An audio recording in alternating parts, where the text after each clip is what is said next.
목일중학교가 내신 시험을 어떻게 출제하는지 문제별 출처와 난이도를 알아보고 대입까지 고려했을 때 학습법을 어떻게 가져가야 할지도 함께 알아보겠습니다. 결론부터 먼저 말씀드리면 목일중학교는 목동학군에 속해 있는데도 불구하고 비교적 내신 문제가 쉽게 출제되는 편입니다. 그럼 그 수준에 맞춰서 공부하면 되는 게 아니냐 하고 생각하시는 분들도 계시겠지만 중학교가 우리 입시의 끝이 아닙니다. 우리는 고등학교 진학 후에 대학 입시까지 염두에 두어야 합니다. 문제는 근처의 고등학교들은 내신 문제를 굉장히 어렵게 낸다는 겁니다. 쉬운 내신 시험에 길들여져 있던 학생들이 고등학교 진학 후에 갑자기 어려워진 시험에 좌절감을 겪고 입시까지 망치게 되는 경우가 상당히 많습니다. 왜 이렇게 얘기 드리는지 구체적인 근거를 가지고 설명드리겠습니다. 맵스터디 학원에서 직접 분석한 목일중학교 3학년 1학기 수학 중간고사의 문제별 출처와 난이도입니다. 교과서 유사 문항이 많으며 기본 유형 문제집을 숙지한다면 그리 어렵지 않게 풀 수 있는 문항 위주로 출제됩니다. 가장 중요한 부분인 난이도를 확인해보면 난이도 중상 이상의 문제가 거의 없습니다. 시험을 전체적으로 쉽게 출제한다는 겁니다. 영어의 경우도 비슷합니다. 수학과 마찬가지로 난이도가 높지 않으며 문법과 어휘 일부 문항을 제외하면 쉽게 출제되는 편입니다. 시험 문제가 쉽게 출제되기에 목일중학교 2019년 3학년 1학기의 평균 점수는 수학이 70.9점, 영어가 82.5점이 나왔습니다. 문제 출제 난이도가 그렇게 높지 않은 거죠.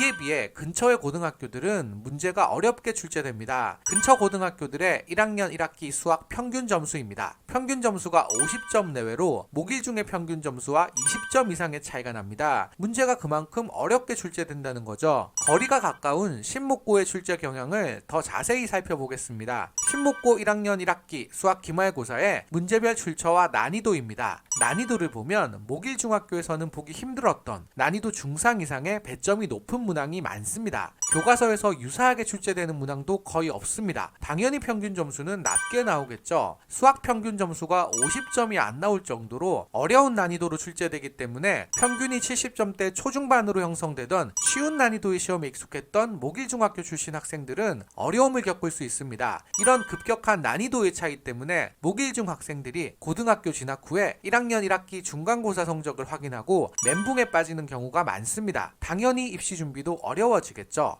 결론적으로 목일중 학생의 학습 전략의 핵심은 고등학교에 가면 시험이 어려워진다는 것을 먼저 인지하고 그에 맞추어서 공부해야 한다는 것입니다. 하지만 중학생과 부모님이 학교별 출제 경향과 난이도까지 알아보고 그에 맞추어서 대입까지 바라보는 공부를 스스로 하기는 어렵습니다. 그 과정을 함께 해줄 좋은 학원을 찾으신다면 목동 맵스터디 학원에서 공부하는 것을 추천드립니다. 목동 맵스터디 학원은 고등부 수능까지 가르치는 대입까지 이해하고 있는 전문성 있는 강사가 중학교 수업까지 하고 있기 때문에 중학교의 내신 성적은 물론이며 고등학교 진학 후에 내신과 수능까지 미리 효율적으로 대비하는 것이 가능합니다. 또 한반의 인원을 최대 5에서 6명으로 제한한 소수 정예 수업으로 선생님의 타이트한 관리와 좋은 학업 분위기가 보장됩니다. 그리고 목동 지역에서 1대1 맞춤형 수업을 가장 먼저 도입한 학원 중에 하나로 학생마다 다른 상황과 이해도 속에서 최선의 결과를 위한 수업을 하고 있습니다.